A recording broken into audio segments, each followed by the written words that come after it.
All right, let's dive in. Today, we're tackling the MacGuffin. Ooh, interesting. That mysterious thing everyone's chasing in movies. Yeah. But it's like, what is it really? And why does it matter so much? Right. It's like that carrot on a stick for the characters. Exactly. It gets them moving, but is the carrot even real? Well, that's what we're here to figure out, right? We've got 10 classic MacGuffins from film history to unpack. Awesome. We're not just listing them, though. We're going to break down why they work. The anatomy of a good MacGuffin. Exactly. And we're starting with a huge one, the One Ring from Lord of the Rings. Oh, class. Everyone knows those movies, those epic battles, but that ring. Yeah, it's more than just a powerful object, isn't it? That's what I'm thinking. How did Tolkien make it so central? Well, he gives it this immense power, right? Yeah. Corruption, good versus evil, all that. But then it's almost like a mirror to the characters. Right. You see Frodo struggle, Gollum's obsession. Even Gandalf fears it. Exactly. And that's what makes it brilliant. It's Yeah. not just about the ring itself. It's how they react to it. Their choices, their internal battles. That's the story. Wow, so Tolkien takes this simple quest, destroy the ring. And turns it into this huge exploration of choice, responsibility, the lure of power. Yeah, that stuff stays with you long after the movie's over. It definitely resonates, for sure. It's like the ring represents something different for each character. And for each viewer, too, right? Totally. We all bring our own baggage to it. Now, for a totally different vibe, let's jump to 1941, The Maltese Falcon. Oh, Bogart. Love it. Classic film noir, all shadows and secrets. And the MacGuffin is a statuette, a bird covered in jewels. That's the one. Everyone wants it. But is it about the money? I mean, there's so much double-crossing. You wonder what the Falcon even is. Director John Huston is so clever there. He uses the Falcon. To show us how greedy people are. Exactly. That desperation, how easily they'll betray each other. So it's less about the actual Falcon, more about what it brings out in them. Bingo. Could be anything, as long as they have that allure. Wealth, mystery. The chase itself is what fascinates us. Speaking of chases, we gotta talk Raiders of the Lost Ark. Indiana Jones. Come on, who doesn't love those movies? But this time, the MacGuffin is the Ark of the Covenant. Biblical artifact. Supernatural power. Talk about upping the stake. And it's hidden in these booby-trapped temples, Nazis on their tail. Spielberg knows how to create that sense of awe. The glowing light, the destructive power. It's like tapping into our fascination with the unknown, the forbidden. But there's also all that action, right? The escapes, Indy's quick thinking. Yeah, the Ark fuels all that. It's not just standing there, it's causing mayhem. Makes you wonder, would the movie be as fun without it? Good point. Spielberg uses it to hit those classic adventure beats. Hero's journey, good versus evil, it's all there. And we get that satisfying ending we crave, right? Oh yeah, totally. Okay, from epic artifacts to something weirder. Let's talk Caddyshack. Caddyshack, what could that possibly be? The MacGuffin. It's a gopher. A gopher. Are you serious? I'm totally serious. But think about it, this little rodent. Yeah. He represents pure chaos, wrecking that perfect country club. So everyone's trying to catch him. That makes him the MacGuffin. It's more than that. The gopher shows how ridiculous those rules are. Oh, I see. Like Bill Murray's character, obsessed with this gopher. Carl, yeah. He makes it his personal mission. Makes you wonder, is the gopher a metaphor? Like, Yeah. for anything? Now that you mention it, it's like he's this anti-establishment figure. Undermining authority, causing mayhem. I like it. It's hilarious. Andy kind of deep when you think about it. Caddyshack, who knew? We're Okay, from gophers to galaxies now. going big again. The Tesseract from the Marvel Universe. Oh, that thing. It's all over those movies. It changes so much too, right? What even is it? That's what makes it so fascinating. It starts as this mysterious cube. Then it's an energy source, teleportation, then bam, Infinity Stone. And all along, it's connecting these different stories, different characters. It's like the glue holding the MCU together. You could say that. It's a reminder that everything's connected. Even when it seems like a standalone movie, a Tesseract pops up. Exactly, and that keeps us hooked. Like, where's it going next? So it symbolizes the MCU itself. Always expanding, full of surprises. Now, let's get down to earth a bit. Fargo, Coen Brothers classic. Oh, love that movie. So dark and funny. And the MacGuffin is money.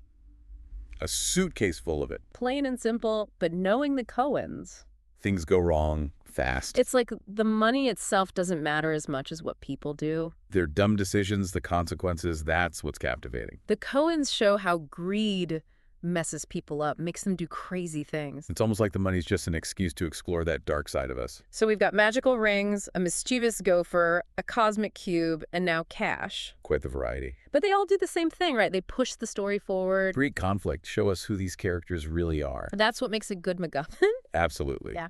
But we're only halfway through our list. 5 more to go. Some real tear-jerkers coming up. Ooh, can't wait. All right, welcome back. We're deep in MacGuffin territory now. We've seen some wild ones, that's for sure. Rings, arcs, even a gopher terrorizing golfers. And yet, they all work. That's what's fascinating to me. It's like there's something universal about a good MacGuffin story. Absolutely. Whether it's that chase, the desire for power, or just plain greed. Yeah, there's always something we can relate to, even if it's outlandish. Speaking of relatable, let's talk about freedom. Casablanca. Ah, Casablanca, wartime romance, tough choices. And the MacGuffin, those letters of transit.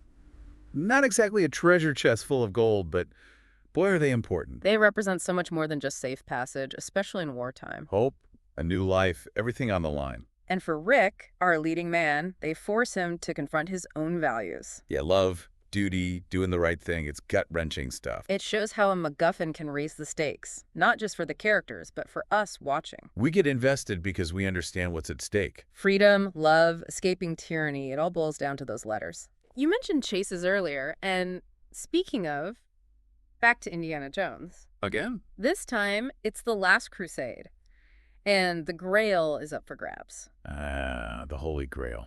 Another religious artifact, but there's something more to it, right? It's not just about power this time. It feels deeper somehow. The Grail represents faith, redemption, that spiritual search. And for Indy, it gets tied up with his relationship with his father. Oh, absolutely.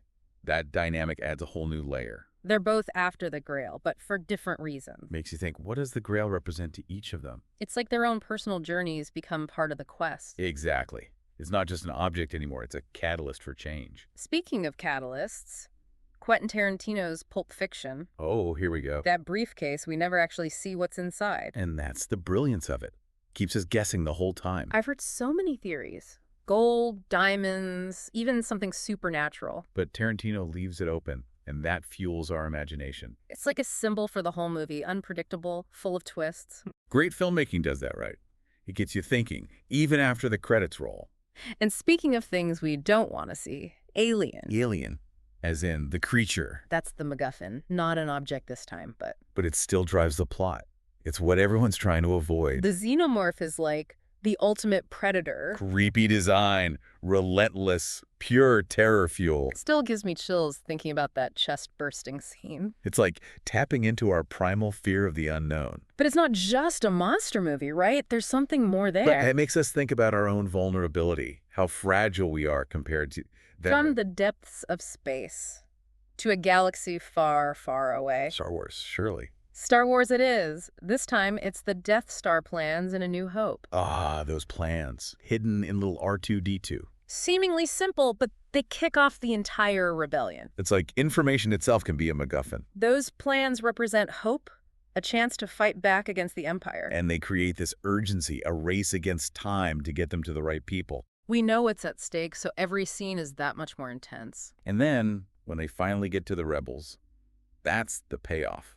So we've gone from Middle-earth to Casablanca to space battles. And everything in between. We've seen objects, creatures, even just information act as the MacGuffin. And they all manage to drive the story forward, shape the characters. But before we wrap up, let's zoom out for a second. Yeah, good idea. We've seen 10 examples. What are the common threads? Why do they work so well? Man, we've covered some serious MacGuffin ground. From fantasy rings to space creatures, it's been quite the journey. And honestly, I'm starting to see why they're such a big deal in movies. Right. They might seem simple, but there's a real art to using them well. Like, one thing that keeps coming up is motivation. Oh, absolutely. A good MacGuffin gives those characters a reason to move. It's their goal, the thing that kicks off their adventure. Whether it's Frodo in that ring, Rick with those letters. Even Bill Murray battling that gopher, it gets things going. It's the fuel in the storytelling engine, so to speak. But it's not just about one character, right? It usually sparks conflict. Oh, for sure. Think of the Maltese Falcon, all that backstabbing. Or Indy and the Nazis, racing for the Ark.